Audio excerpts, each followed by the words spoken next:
Take us back to that day where you and the congressman met, and take us back to that particular situation. Well, we've met quite a few times delivering packages and such things. This particular day, he appeared to be on a ladder cutting a branch. I didn't really know who he was. I dropped a package, headed back to my van. I heard a cracking of the limb, and as I looked back, and everything happened in the blink of an eye. So I looked back, limbs cracking, limbs falling, hits the ladder. He goes up when the ladder came out from under him, I guess, and he went up in the air as if he was actually flying in the air. You know, I thought it was at glimpse, you know, it was an angel flying in the sky. I didn't know, but I finally, through the branches, I made eye contact with him. So I said, that possibly could be Steube, because I didn't know. I thought it was a lawn service. You know, I had no idea. And so I had to I was calling his name. Hopefully he was going to get up, wipe himself off, and that didn't happen within a minute. And so I waved the guy down, which was Kenny, waved him down to witness me jump the gate.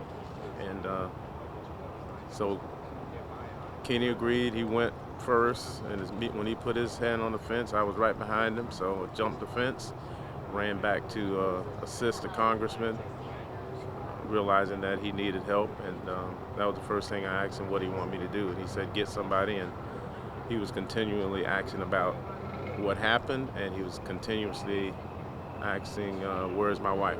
He said, where's my wife, approximately 30 times, you know, when I was on the site. So he was cheering for his wife, and I called 911, of course. I tried to get his wife out of the house, but she was in a conference in there. She couldn't hear me, so I didn't know if she was in there or not. So finally, the paramedics came. There was a situation where I had to get the gate open, realized I jumped the gate. Now I got to get the gate open for the paramedics to come in.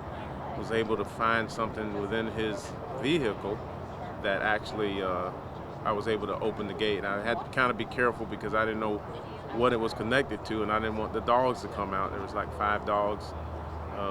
Later on I found out they were friendly dogs, but they were barking pretty hard when I went to the door.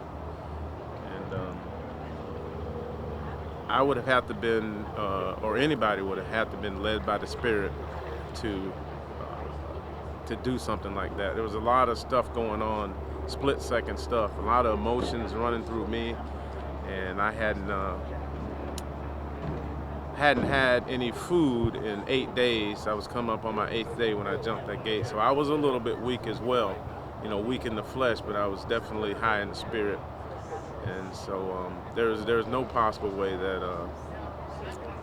that could have happened that way if the Spirit of God was not in the midst. So it's an incredible story, and I mean the story continues. Every day something is different happening. I mean, I'm being approached by people. I'm being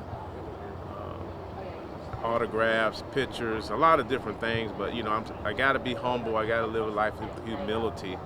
So that's not my concern. My main concern was making sure that I could get him, Congressman Steube, to safety,